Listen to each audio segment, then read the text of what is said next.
नमस्कार दोस्तों, आपका स्वागत है अपनी YouTube चैनल PFP में। आज हम विप्रो के बारे में चर्चा करने वाले हैं। आईटी सेक्टर में फिलहाल जो यहाँ पर गिरावट देखने को मिल रही है, विप्रो आपको सबसे ज़्यादा टूटता हुआ नजर आया। भारी गिरावट देखने को मिली। लार्ज कैप होने के बावजूद आपको यहाँ पर स्मॉल कैप मिड कैप में जैसी गिरावट होती है उस प्रकार से शेयर नीचे आता हुआ नजर आया। लेकिन फिलहाल कुछ पॉजिटिव सेंटिमेंट बनता हुआ नजर आता है। स्टॉक का बॉटम बन चुका है, ऐसे संकेत चार्ट पर हमें नजर आते हैं। तो एज ए रिटेलर हमें क्या करना चाहिए, इसके बारे में आज हम चर्चा करने वाले हैं। सबसे पहले कंपनी के फाइनेंशियल ट्रेंड के बारे में बात करें तो आप देख पाएंगे फाइनेंशियल ट्रेंड हमें अच्छा नजर आता है। रेवेन्यू और प्रॉफिट हमें कंटिन्यूअसली बढ़ता हुआ नजर आया और 2022 में ऑल टाइम हाई रेवेन्यू और प्रॉफिट कंपनी ने रिपोर्ट किया है। शेयर होल्डिंग पैटर्न के बारे में बात करें, टोटल प्रमोटर होल्डिंग है 73%, जिसमें से कुछ भी प्लेज नहीं है। Mutual fund 3%, other DII 0.1% negligible है। FII 7%, retail and other category में 16-17% के आसपास की होल्डिंग हमें नजर आती है। शेयर होल्डिंग पैटर्न मेरे हिसाब से अच्छा है। म्यूचुअल फंड का स्टेक बढ़ता जा रहा है। एफआईआई का स्टेक ग्रेजुअली हमें पिछले 4-5 क्वार्टर में कम होता हुआ नजर आया और रिटेलर्स का स्टेक भी आपको ग्रेजुअली बढ़ता हुआ नजर आया। बहुत बड़ा इंक्रीज नहीं हुआ है, ग्रेजुअल इंक्रीज हमें पिछले 4-5 क्वार्टर में देखने को मिला। 2.5% से 4.5% के आसपास हमें रिटेल इन्वेस्टर का स्टेक आता हुआ नजर आता है। लेकिन ओवरऑल शेयर होल्डिंग पैटर्न मेरे हिसाब से अच्छा है। वैल्यूएशन के बारे में बात करें तो सेक्टर का पी रेशियो 27 चल रहा है, जबकि विप्रो का 20 के भी नीचे चल रहा है। सेक्टर का प्राइस टू बुक 7.5 है, जबकि विप्रो का आपको 3.5 के करीब नजर आता है। तो क्लियरली वैल्यूएशन में आपको कोई टेंशन लेने की जरूरत नहीं है कि बहुत ही ज्यादा महंगी कंपनी खरीद रहे हैं। आपको सेक्टर के मुकाबले सस्ता ही नजर आता है। स्टॉक के चार्ट पर हमें क्लियरली नजर आता है कि 700 के आसपास एक स्ट्रॉन्ग रेजिस्टेंस देखने को मिला और इसका जो सपोर्ट था 600 650 के आसपास का लेवल, ये लेवल हमें टूटता हुआ नजर आया। गिरावट देखने को मिली, सेम लेवल वापस एज ए रीटेस्ट रेजिस्टेंस देखने को मिला। उसके बाद कंटिन्यूअस फ्री फॉल आपको यहां पर देखने को मिला है। 20 डेज के मूविंग एवरेज पर रेजिस्टेंस लेकर बार बार आपको ये नीचे आता हुआ नजर आया। 400 के आसपास थोड़ा सा स्टेबल होने की कोशिश कर रहा था। यहां पर आप देख पाएंगे आपको ये लो ब्रेक होता हुआ नजर आया, लेकिन तुरंत रिकवरी देखने को मिली। तो एक फेक ब्रेकडाउन आपको यहां पर देखने को मिला। फिर स्टॉक हमें रिकवर होता हुआ नजर आया। 20 डेज के मूविंग एवरेज के ऊपर भी निकल चुका है और 50 डेज के मूविंग एवरेज के ऊपर भी हमें जाता हुआ नजर आता है। 4-5 महीने के बाद आपको थोड़ी बहुत स्ट्रेंथ नजर आई है। डेली आरएसआई 60 के ऊपर आपको जाता हुआ नजर आया। फिलहाल 59.81 है, क्योंकि आज गिरावट देखने को मिली तो मोमेंटम थोड़ा सा खत्म होता हुआ नजर आया।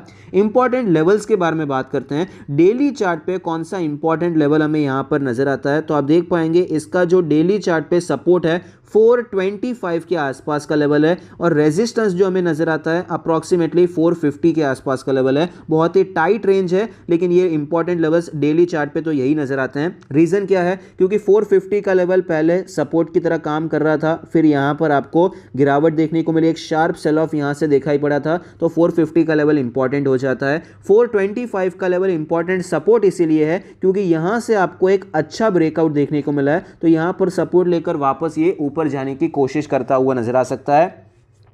वीकली चार्ट पे चलते हैं। वीकली चार्ट पे कौन से इंपॉर्टेंट लेवल है, जो रेजिस्टेंस नजर आता है 450 का ही लेवल है, लेकिन सपोर्ट नीचे शिफ्ट हो जाएगा। सपोर्ट हमारे लिए 400 का लेवल हो जाएगा। आप देख पाएंगे 450 का लेवल आपको 2021 के शुरुआत में भी एज ए रेजिस्टेंस देखने को मिला था। यहां पर ये ब्रेकडाउन हुआ, सेम लेवल आपको वापस एक रेजिस्टेंस की तरह दिखाई पड़ता है। मंथली चार्ट पे चलते हैं। मंथली चार्ट पे अगर हम सपोर्ट के बारे में बात करें, 400 का लेवल एक इंपॉर्टेंट सपोर्ट है। रेजिस्टेंस के बारे में बात करें तो मंथली चार्ट पे अगर आप देखने जाएंगे तो रेजिस्टेंस काफी ज्यादा दूर नजर आएगा, जहां से आपको ये प्राइस एक्शन दिखाई पड़ा था 500 के आसपास का लेवल है। तो ये तो मेरे हिसाब से काफी ज्यादा दूर है, तो इसके लिए हमें वीकली चार्ट पर ही ज्यादा फोकस करना पड़ेगा। वीकली चार्ट पे भी एक इंपॉर्टेंट ऑब्जर्वेशन मैंने देखा, यहां पर आप देख पाएंगे कि आपको डबल बॉटम देखने को मिलता है। एक्चुअली डबल बॉटम नहीं है, क्योंकि एक्चुअली प्राइस आपको ब्रेक होता हुआ नजर आया था, लेकिन एक डब्ल्यू पैटर्न आपको देखने को मिला, एक ब्रेकआउट यहां पर दिखाई पड़ता है, जो कि पहले आपको देखने को नहीं मिला था। इतने शार्प सेल ऑफ में रिकवरी आ रही थी, लेकिन वीकली चार्ट पे आपको ये स्ट्रेंथ दिखाई नहीं पड़ती थी। और विप्रो में पिछले 5-7 सालों में जब भी आपको अच्छी खासी गिरावट देखने को मिली हो, मान लेते हैं कोरोना का क्रैश हुआ, वीकली चार्ट पे आपको डब्ल्यू पैटर्न देखने को मिला, उसके बाद यहां पर स्टॉक में अच्छी रैली देखने को मिली। उसके पहले भी देखिए स्टॉक नीचे आ रहा था, लेकिन वीकली चार्ट पे आपको कहीं पर भी डब्ल्यू पैटर्न नजर नहीं आएगा। ये लेवल टूटा ही नहीं, उससे पहले स्टॉक हमें नीचे आता हुआ नजर आया। उसके पहले भी 2018 में भी यहाँ पर अच्छी खासी मंदी देखने को मिली थी। यहाँ पर भी आप देख पाएंगे ये लेवल टूटा ही नहीं। जब आपको यहाँ पर वीकली चार्ट पे डब्ल्यू पैटर्न देखने को मिला तो उसके बाद स्टॉक में एक अच्छी रैली देखने को मिली। पहले यहाँ पर भी 2015 से भी आपको गिरावट देखने को मिल रही थी। यहाँ पर भी आप देख पाएंगे आपको बीच में कहीं पर भी स्ट्रॉन्ग डब्ल्यू पैटर्न देखने को नहीं मिला। जब यहाँ पर आपको बॉटम बनता हुआ नजर आया, ये लेवल आपको टूटता हुआ नजर आया, उसके बाद एक अच्छी रैली देखने को मिली। तो वीकली चार्ट पे विप्रो ने डब्ल्यू पैटर्न कई बार दिखाया है, उसके बाद प्रोबेबल बॉटम बन जाता है। 100% गारंटी तो भाई किसी बात की नहीं होती है, लेकिन चांसेस ये ज़्यादा है, हिस्ट्री को देखकर, चार्ट को देखकर हमें ये पता चलता है कि चांसेस ये ज़्यादा है कि वापस शायद ये लेवल आपको टूटता हुआ नजर नहीं आएगा। सस्टेन करके स्टॉक में आपको धीरे धीरे रिकवरी देखने को मिल सकती है। तो इस बेसिस पे हम यहाँ पर काम करने के बारे में सोच सकते हैं, क्योंकि रिस्क रिवॉर्ड रेशियो भी क्लियरली हमें बहुत ही ज़्यादा अच्छा नजर आता है। तो फिलहाल हम क्या काम कर सकते हैं, अगर हम शॉर्ट टर्म के लिए काम करना चाहते हैं, विप्रो में ऑफकोर्स काम किया जा सकता है। 450 के ऊपर हम खरीदारी करने के बारे में सोच सकते हैं, 480 के आसपास का टारगेट के लिए काम कर सकते हैं। लेकिन एकदम शॉर्ट टर्म के लिए काम करना है तो मैं विप्रो को ज़्यादा प्रेफर नहीं करूंगा, क्योंकि इतना ज़्यादा स्ट्रॉन्ग मोमेंटम विप्रो में नहीं है। इनफैक्ट आईटी सेक्टर में अभी इतना ज़्यादा स्ट्रॉन्ग मोमेंटम नहीं है। कुछ संकेत मिल जाते हैं ब्रेकआउट के, तो वहां पर आपको मोमेंटम देखने को मिल सकता है, लेकिन करंट सिचुएशन पे शॉर्ट टर्म के लिए आईटी सेक्टर इतना स्ट्रॉन्ग नहीं है। मिड टर्म के बारे में बात करते हैं, पोजिशनल ट्रेडिंग के लिए, तो वहां पर मोमेंटम ज़्यादा स्ट्रॉन्ग नहीं भी होता है तो भी चलता है, लेकिन एक अच्छा सेटअप मिल जाता है, अच्छा रिस्क रिवॉर्ड रेशियो मिल जाता है तो हम खरीदारी कर सकते हैं। और विप्रो में फिलहाल यही नजर आता है, जैसा कि हमने वीकली चार्ट पे डिस्कस किया। तो यहाँ पर एक पोजिशनल ट्रेड अच्छा ये बन सकता है। अगर आप करंट मार्केट प्राइस जो कि 436 चल रहा है, वहाँ पर मान लेते हैं हमने खरीदारी कर ली और स्टॉप लॉस हमने 400 के नीचे लगा दिया। ये जो आपको लो बनता हुआ नजर आया था, इसका जो लो था अप्रॉक्सीमेटली 391 का लेवल था, तो हम 390 का मान लेते हैं, हमने स्टॉप लॉस ले लिया। तो हमारा जो रिस्क हो जाता है वो 46 रुपीज का है। मान लेते हैं हमारा रिस्क 50 रुपए का है, 50 रुपए का हमने पर शेयर यहां पर रिस्क लिया है। हमारा टारगेट जो होगा 700 का टारगेट होगा, लेकिन ये हम फाइनल टारगेट की तरह रख सकते हैं। उसके पहले कुछ हर्डल्स देखने को मिलेंगे। 550 का लेवल भी रेजिस्टेंस की तरह काम करेगा और 600 का लेवल भी काम करेगा। उसके बाद आपको ये 700 देखने को मिल सकता है। तो ये हमारा पहला टारगेट, दूसरा टारगेट और तीसरा टारगेट यहां पर हो गया। तो इस प्रकार से टारगेट हम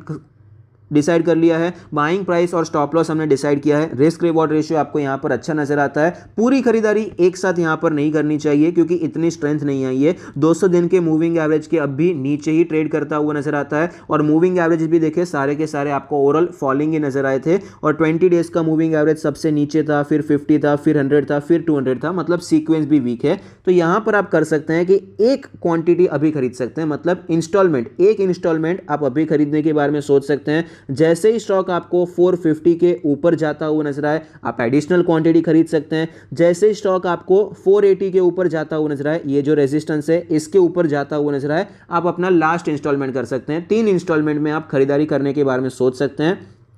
इस प्रकार से आप अपना प्लान रख सकते हैं। इससे क्या होगा, अभी स्टॉक इतना स्ट्रांग नहीं है कि फुल क्वांटिटी में एंटर हो जाए, तो आप थोड़ी थोड़ी क्वांटिटी में आप यहां पर एंटर हो रहे हैं। प्राइस आपको सजेस्ट करता है कि भाई मैं तेज हो रहा हूं, तो आप यहां पर एंटर हो रहे हैं, वरना एंटर नहीं होना है, वरना अपना स्टॉप लॉस हिट हो जाएगा। लेकिन कम क्वांटिटी में होगा तो आपके प्रॉफिट एंड लॉस पे ज्यादा इंपैक्ट भी नहीं होगा। लेकिन अगर शेयर धीरे धीरे ऊपर जाता है तो आपको यहां पर एक अच्छी क्वांटिटी बिल्डअप करने का मौका भी मिलेगा और एक अच्छा प्रॉफिट भी यहां पर मिल सकता है। तो जैसे जैसे स्टॉक ऊपर जाता है, 550 हमारा पहला टारगेट हो जाएगा।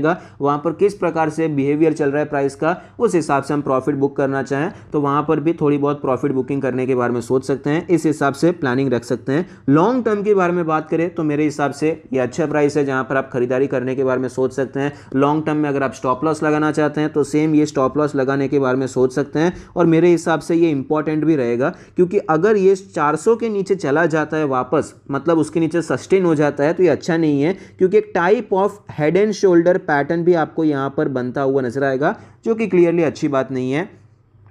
और मंथली चार्ट पे अगर आप देखेंगे तो यहाँ पर जो ये रैली देखने को मिली है उसका 61.8% का ऑलरेडी आपको रिट्रेसमेंट भी देखने को मिला है। तो इसके ऊपर ये सस्टेन करना चाहिए, हाई चांसेस है। और अगर इसके नीचे जाता है तो मेरे हिसाब से एग्जिट करना ही ज़्यादा बेहतर रहेगा। कैपिटल ब्लॉक करने का मतलब यहाँ पर नज़र नहीं आता है। आई होप आपको ये वीडियो पसंद आता है, कुछ सीखने को मिलता है। Thank you, stay happy, happy investing.